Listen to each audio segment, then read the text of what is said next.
안녕하십니까? 지난 시간에는 원통형 점도계에 대해서 간단히 살펴봤고, 그 중에 하나인 브룩필드 점도계에 대해서 어느 정도 살펴보다가 마쳤습니다. 먼저 지난 시간에 했던 내용을 간단하게 정리해 본다면, 원통형 점도계가 왜 필요한지에 대해서 설명을 드렸었는데요. 실제로 점도는 무한 평판, 끝이 없는 평판과 평평한 판 사이에 로션이나 에센스 같은 걸 물질을 넣고서 이제 점도를 측정하게 되는데요. 실제로 무한한 평판이라는 이 자체가 설치가 불가능하기 때문에 우리는 그 스핀들이라는 원, 그 다음에 비커 같은 원통, 그죠? 이런 것들을 이용해 가지고 우리가 원형과 원형 사이에서는 무한 평판과 같은 효과를 낼 수 있기 때문에 우리가 이런 원통형 점도기를 사용한다고 이야기했습니다. 그림으로 잠깐 살펴보면 여기서처럼 실린더가 있고 바깥에 이제 실린더가 있고 바깥에 비커가 있다고 생각할 때 이런 컵과 같은 어떤 비커가 있고 여기 안에 화장품이 담겨져 있고 이제 실린더, 즉 스핀들을 이렇게 넣는다 생각하면 스핀들도 동그랗고 이 그 비커도 둥글잖아요. 이 사이는 요 부분을 계속 확대하다 보면 결국 이게 평판이 되잖아요. 그러니까 그 원과 원 사이에 그 화장품을 넣고 측정할 때는 이게 각 점마다 다 무한 평판이기 때문에 실제로는 무한으로 이어진 평판으로 볼 수 있기 때문에 우리가 원통형 점도기를 사용한다고 이야기했습니다. 그리고 원통형 점도기에 대해서 살펴보고 또 그 브룩필드 점도계를 살펴봤었는데요. 먼저 브룩필드 점도계는 이런 모양을 가지죠. 요걸 단순화한 게 이 그림입니다. 책에 나오는 그림인데 여기 1번이 이제 스핀들 요 부분이 요 스핀들이죠. 요 스핀들이 되고요. 이거 앞에서는 이제 다른 표현을 했었죠. 앞에서는 우리가 실린더라고 하는 다른 표현을 사용했었습니다. 이제 이런 모양을 가진 그 브룩필드 점도계가 실제로 점도를 측정하는 방식은 조금 전에 보셨다시피 스핀들하고 용기 사이 거리가 너무 멀기 때문에 여기서 그 면찰 변형률이라든지 면찰 속도를 정의하기 굉장히 어렵습니다. 또 이건 또 유체의 특성들마다 다 달라질 수 있기 때문에 이거 값을 측정을 못하기 때문에 우리는 그걸 저항값이라고 읽기로 했고요. 이 저항값에 따라서 스핀들 번호를 찾아보면 거기에 따른 점도가 계산된 환산표가 있다고 했었습니다. 그게 이제 예전에 기본적이었고 최근 들어서는 이게 다 전자식으로 바뀌었기 때문에 이런 환산표가 필요 없는데 우리가 이런 원리에 더 충실하기 위해서 환산표를 가지고서 우리가 점도를 측정하는 방식을 한번 간단하게나마 살펴보도록 하겠습니다. 자, 이제 졸고 있던 김 대리 직급이죠. 조 부장님은 브룩필드 LV형 점도기를 이용해서 C로션의 점도를 측정해 오라고 했습니다. 근데 이 대리가 스핀들의 점도 환산표를 잃어버린 거예요. 그런데도 다행히 똑똑한 김 대리님은 점도가 1000cm포화제, 센티포화제는 뭔지 아시겠죠? 물의 점도가 1cm포화제라 그랬죠? 그죠? 1000cm포화제인 로션 A와 점도가 5000cm포화제인 로션 B를 찾았어요. 이게 점도가 1000이고 이게 5000이에요. 근데 환산표가 없어요. 그래서 이제 C로션의 점도를 앞에 두 개를 이용해가지고 측정하려고 하는데, 그래서 이제 점도계를 가지고서, 브룩필드형 점도를 가지고서 점도를 측정하니까 A로션은 측정값이 50이 나왔어요. A는 50이 나왔고, B로션은 저항값이 250이 나왔어요.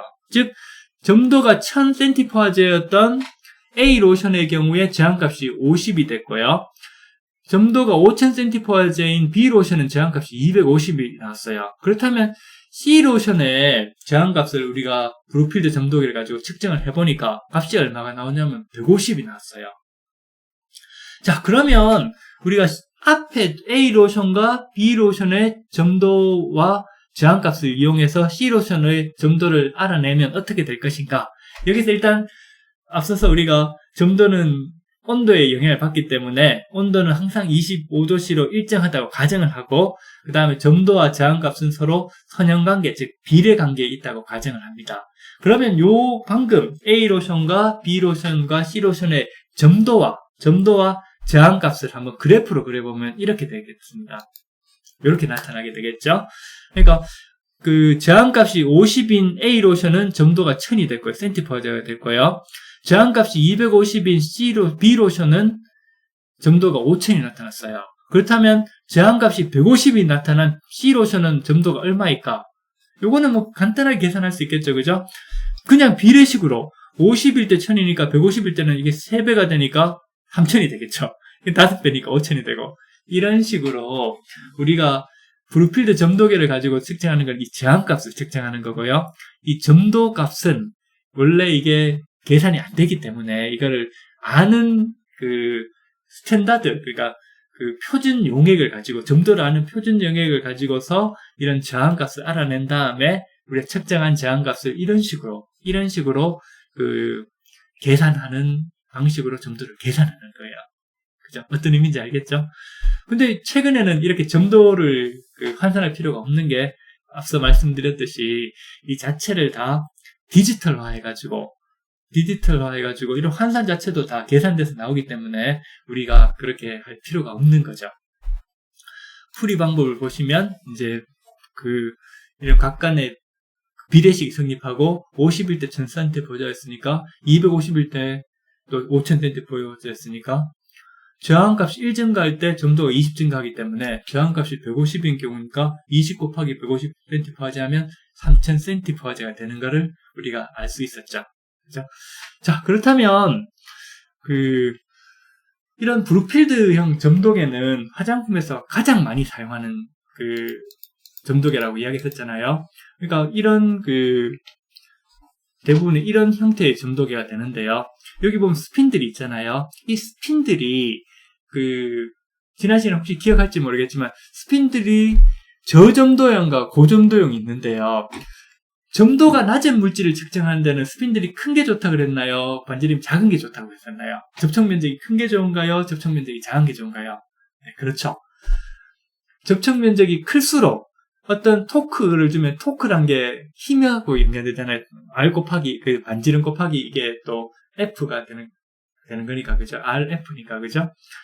자, 그러면 이 힘과 연관되는 거기 때문에 이 토크가 가해지면 이 토크가 전달되는 거는 이 스핀들을 통해서 이제 액체로 전달이 돼요.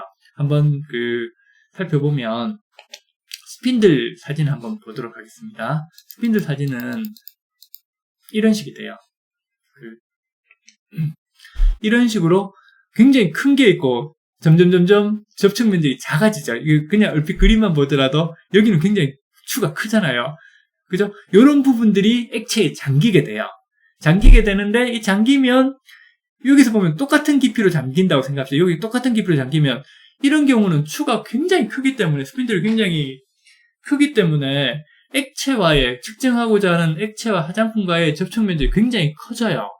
그러면 똑같은 여기 힘을 가하게 되더라도 접촉 면적이 크니까 전달되는 응력은 똑같은 힘인데 면적으로 전달되는 접촉하는 면적으로 나눠주기 때문에 면적이 이게 커지면 전달되는 응력이 낮아지잖아요. 그러니까 작은 응력을 줄 수 있는 거예요.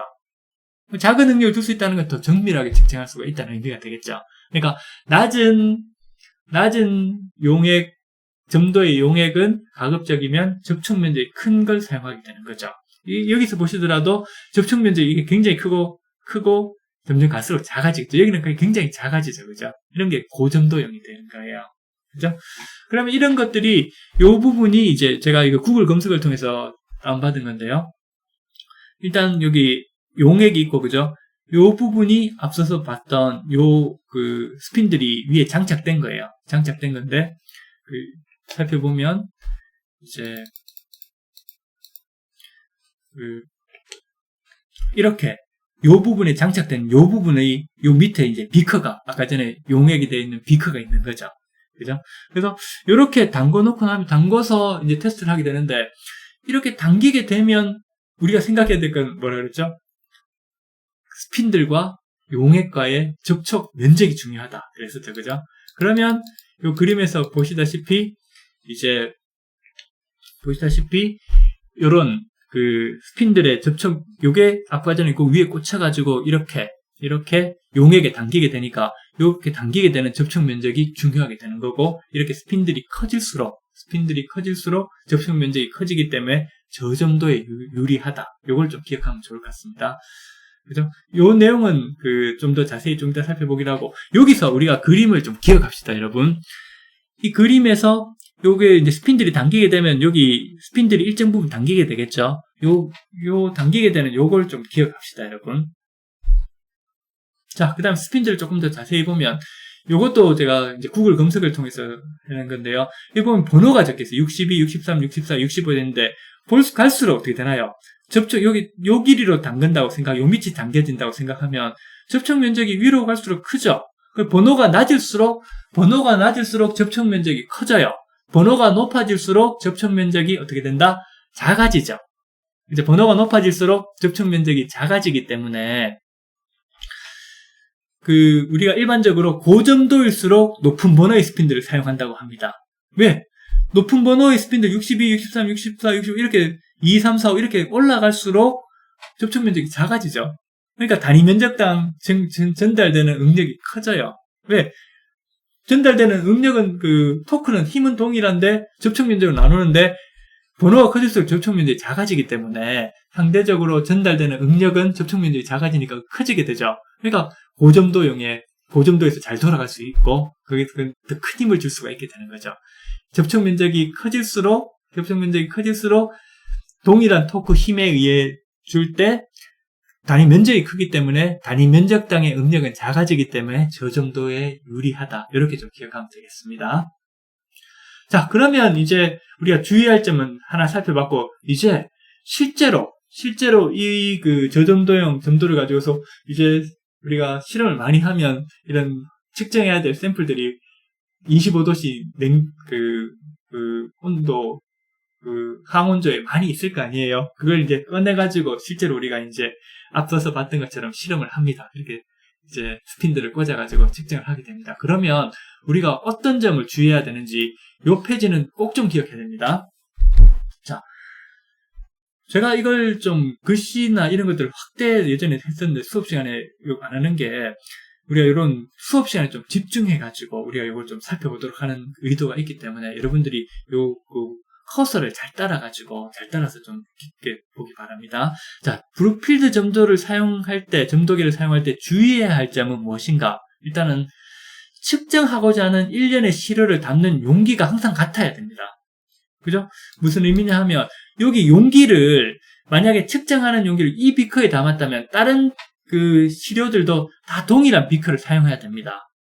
또는 또 이런 만약에 컵에 담았다면 다른 시료들 다 컵에 담아서 해야 되고요. 또 만약에 우리가 자에 그냥 이런 유리병에 담았다 하면 똑같은 크기에 똑같은 재질의 유리병에 다 샘플을 담아야 돼요. 왜냐하면 이런 식으로 담으면 여기 스핀들하고 여기 용기하고 거리가 있잖아요. 이 거리가 뭔가요? 속도를 이 거리가 바로 높이가 되는 거예요. 이 거리로 나눠주면 바로 이게 면찰 변형률이 면찰 속도로 바뀌는 거기 때문에 이 거리가 굉장히 중요한데 실제로 이 거리는 안에 돌아가는 속도하고 스핀들의 속도하고 여기 담겨져 있는 물질에 따라 가지고 어느 정도 범위까지 이게 회전이 되는지 유동이 생기는지를 확인을 해야 되는데 실제로 그게 불가능하잖아요. 그렇기 때문에 어떤 거는 더 많이 생길 수도 있고 어떤 건 작을 수도 있기 때문에 이거는 이 스핀들하고 벽 사이 벽이 유리 용기나 어떤 용기 그죠? 이런 용기하고의 거리에 의해서 또 영향을 받아요. 그렇기 때문에 항상 이 스핀들을 사용할 때 동일한 측정을 하고자 하는 일련의 용액들은 항상 동일한 용기에 담아야 된다는 걸 반드시 여러분들 기억해야 됩니다. 그래서 화장품 회사에 가면 25도씨 제품에서 점도를 측정하는 용기는 아예 따로 다 일정하게 크기를 구매를 해요. 그래서 항상 거기다 담습니다. 그 때문에 항상 시료를 담는 용기는 같아야 되고 그 다음에 스핀들이 시료 속에 잠기는 깊이도 항상 같아야 돼요. 자, 여기서 보시면 스핀들이 여기 당기잖아요. 길이가 깊이가 깊어지면 어때요? 예를 들어 깊이가 요까지 당기는 거하고 반만 당기는 거하고 다 당기는 거하고 뭐가 차이가 날까요? 반만 당기면 접촉 면적이 다 완전히 잠길 때보다 접촉 면적이 반밖에 안 돼요. 그쵸? 그러면 똑같은 응력이 가해지는데 접촉 면적이 반으로 줄어든다는 거는 응력이 더 크게 가해진다는 거잖아요. 그럼 스핀들이, 그죠? 어떤 의미인지 알겠죠? 면찰 응력이 2배가 더 커지는 게 돼요. 그러니까 깊이에 따라가지고 담그는 깊이가 깊어질수록 면찰 응력이 작아지고요. 당기는 깊이가 짧아질수록 면찰 응력이 커져요. 그럼 우리는 동일한 샘플에서 동일한 그 점도 실험을 하기 위해서는 항상 어떻게 해야 되죠? 가장 기본이 뭔가요? 인풋 값이 동일해야 되잖아요. 그러니까 인풋 값을 동일하게 해주는 게 뭐냐? 동일하게 가해지는 조건이 바로 뭐다? 스핀들이 시료 속에 잠기는 깊이가 항상 같아야 된다. 그러니까 시료 속에 잠기는 깊이가 항상 같다는 의미가 뭐다? 인풋 값인 면찰 응력이 항상 동일하게 주어진다, 가해진다는 의미가 되는 거예요. 그래서 이 의미는 반드시 여러분 기억해야 됩니다. 시료를 담는 용기는 같아야 하고, 특히 이것보다는 스핀들이 시료 속에 당기는 깊이가 항상 같아야 된다는 게 더 중요해요. 왜? 인풋 값인 면찰 응력이 항상 같아야 된다는 거기 때문에 그렇습니다. 그죠? 그래서 시료 속에 당기는 깊이는 항상 같아야 된다. 그죠? 그래야만 측정한 점도 값을, 우리가 이 점도는 브룩필드 점도계를 가지고는 절대적인 점도 값을 구해낼 수는 없어요. 왜? 면찰 응력은 정확하게 계산할 수가 있지만, 면찰 속도나 면찰 변형률이 정의가 안 돼요. 그렇기 때문에 항상 상대값을 읽어내잖아요. 그렇지만 이 기계 자체가 굉장히 정밀하기 때문에 서로 상대 비교는 가능해져요. 그렇기 때문에 이런 브룩필드 점도계는 상대 비교가 가능하기 때문에 QC용으로는 가장 적합해요. 측정하는 절차도 간단하고 시간도 굉장히 짧기 때문에 이런 브룩필드 점도계를 가지고서 우리가 이런 QC, 즉 품질 관리를 하는데 굉장히 많이 사용하고 있습니다. 그렇기 때문에 회사에 가기 전에 또는 실습하기 전에 여기에 대한 이론은 반드시 공부를 해둬야 됩니다. 그 다음에 이거는 앞서서 공부한 내용이죠. 측정 시료의 온도를 일정하게 유지해주는 장치가 여기는 없어요. 왜냐하면 일정하게 유지해주려면 굉장히 고가의 장비가 돼야 돼요. 그렇기 때문에 더군다나 또 빼서 또 짧게 실험할 때는 온도 조절 장치가 필요 없죠. 그렇기 때문에 우리가 비용 대비, 시간 대비 이렇게 생각하면 일정한 온도를 앞에서 측정하기 위해서는 항온조에 있다가, 그죠? 빼서 실험하고 넣고 이런 거를 다 시료들마다 측정하고자 하는 화장품들마다 똑같은 조건을 하면 돼요. 빼서 측정하고 넣고, 빼서 측정하고 넣고, 아니면 빼놓고 다 동일한 시간대에, 시간이 하루 정도 지나고 나면 온도가 똑같아지기 때문에 실내 온도하고요. RT라 그러죠. 룸 템퍼러처 해가지고 RT에 맞춰두고 테스트를 해도 되는 거예요.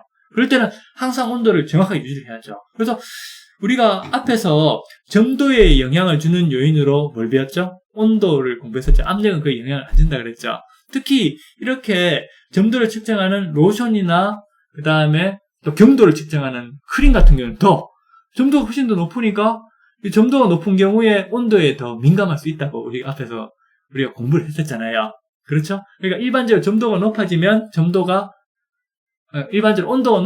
점도가 떨어지고, 일반적으로 온도가 낮아지면 점도가 높아지기 때문에 항상 실험들마다 동일한 조건으로 측정을 해야 되는 그런 온도에 대한 컨트롤을 항상 머릿속에 유념해야 되고요. 만약에 우리가 25도씨를 꺼내서 바로 측정하는 거는 문제가 안 돼요. 측정하는 건 그새에 온도가 많이 떨어지고 이러진 않으니까 동일한 조건을 계속하면 되는데, 우리가 시간이 지난 6개월 차 할 때는 6개월 차를 테스트할 때는 뭔가요? 한때는 여름이고 한때는 겨울, 또는 겨울이면 여름이 되고, 그죠? 다행히 봄에 한 게 가을이면 서로 비슷할 수가 있겠다, 그죠? 그러니까 떼내고 나서 외부 온도도 중요하기 때문에 우리가 점도를 측정할 때는 항상 외부 온도도 균일하게 유지를 해주는 게 좋아요. 그래서 원칙적으로는 항온 항습질에서 점도를 측정하는 게 가장 좋지만, 우리가 항온 항습 조건을 갖추는 거는 또 그것도 굉장히 어렵잖아요. 비용도 많이 들고, 그죠? 그렇기 때문에 일반적으로 밖에서 테스트하더라도 온도가 2, 3도 범위 내에서는 크게 차이가 나지 않는, 점도가 큰 차이가 나지 않는다는 걸 미리 테스트를 해서 이제 온도 범위 가급적이면 동일한 온도 조건에서 측정하려고 하면 제가 볼 땐 크게 오차는 안 생길 거니까 이제 여러분들이 기억해야 될 거는 항상 그래도 온도가 많이 변하기 전에 측정할 수 있도록 동일한 조건으로 할 수 있는 방식에 대해서 고민을 해서 거기다 어떤 매뉴얼화 해야 된다는 겁니다, 여러분. 어떤 의미인지 알겠죠? 자, 오늘 배운 걸 정리하자면 브룩필드 점도계가 화장품에 사용하는 점도계 중에서 가장 중요하고, 그죠? 가장 중요하고 스핀들의 크기, 스핀들이 접촉 면적이 클수록 저점도용, 접촉 면적이 작고 얇아질수록 지름이 작아질수록 고점도용으로 사용한다. 이걸 기억해야 되고요. 그 다음에 사용하는 용기는 항상 동일해야 한다. 그죠? 그 다음에 스핀들이 당기는 깊이는 항상 같아야 된다. 왜? 당기는 깊이가 접촉 면적에 영향을 주잖아요. 이 접촉 면적에서 동일한 힘을, 응력이 아니고 동일한 힘, 토크를 가하면 시료에 스핀들에서 시료에 전달되는 응력은 스핀들과 시료와의 접촉 면적에 따라서 달라지잖아요. 그러니까 항상 동일한 인풋 값인 동일한 면찰 응력을 주기 위해서는 이 스핀들이 항상 일정한 깊이로 잠겨야 된다. 이게 가장 중요해요. 항상 동일한 깊이로 잠궈야 된다. 그죠? 그러니까 보면 스핀들 위에 약간 표시가 돼 있어서 우리가 대충 이제 거기 약간 깎아진 그 틈을 대충 이렇게 하는 경우가 많아요. 이제 보면 여기 약간 이렇게 기준선이 돼 있잖아요. 이 기준선을 가지고 측정하는 경우가 많은데 이 기준선이 이런 경우 다 다르잖아요. 그러니까 동일한 시료를 사용할 때는 예를 들면 시료를 사용하는 하나는 이거 사용하고 하나는 예를 들어 가지고 A라는 샘플에 대해서 한 번은 이걸로 사용하고 한 번 이렇게 사용하고 한 번은 이 스핀들 사용하고 이러진 않잖아요. 항상 동일한 스핀들 사용하기 때문에 항상 이 기준선을 자기 나름대로 어떤 회사 방침에서 이런 기준선을 정해두고 항상 그 깊이가 당기도록 해야 된다는 사실을 기억해야 되고요. 그 다음에 무엇보다도 이 점도는 온도에 영향을 받기 때문에 가급적이면 25도씨 항온지에 담겨둔 그 샘플이 실제 측정할 때도 온도 변화가 가급적 적은 상태로 유지를 하고 또 동일한 조건에서 다른 샘플들도 다 테스트할 수 있는 그런 환경을 만들어 둬야 된다는 게 가장 중요한 내용이었습니다. 오늘 브룩필드 점도계에 대해서 살펴봤고요. 다음 시간에는 이제 레오미터에 대해서 한 번 더 살펴보도록 하겠습니다. 여러분 수고 많았습니다.